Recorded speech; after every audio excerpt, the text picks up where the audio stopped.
Hello, and welcome back to the fourth video in our Cannabis Education Series.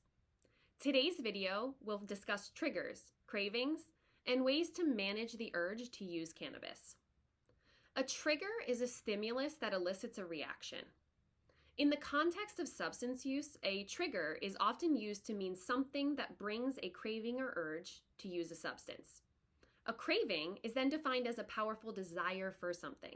In this case, a powerful desire to use cannabis to help deal with the potential trigger.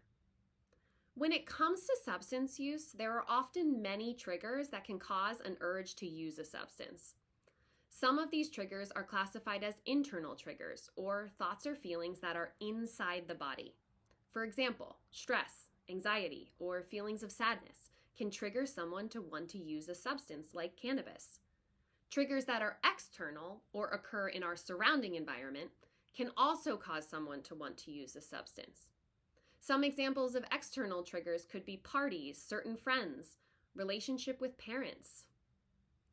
Being aware of what triggers our thoughts of using cannabis is the first step towards managing triggers and potentially reducing or quitting the use of cannabis. One way to manage these cravings is something we call urge surfing. If we think of a craving as a wave, it helps us to see that a craving rises, it crests, and it dissipates, just like a wave in the ocean. Knowing that the wave will not last forever and eventually will dissipate allows us to ride the wave until the craving or urge goes away. If your child attends a cannabis awareness and reduction group, they will have learned about urge surfing and finding ways to distract themselves when cravings arise.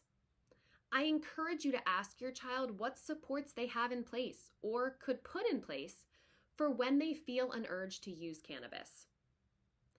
One important way we can manage cravings is by social support networks, or people we trust to help us when we are experiencing internal and external triggers. Having your child list their social support networks and who they could and would turn to in an event of a trigger or craving is a great tool to help them evaluate positive friendships and relationships. Our conversation starter for today revolves around friendships and positive social supports. I encourage you to ask your child tonight, how are you a good friend? And what has someone done for you to make you feel like they are a good friend? I hope this prompts some discussion about healthy social supports and the importance of having healthy relationships that can support you when you try to do hard things, such as reducing cannabis use.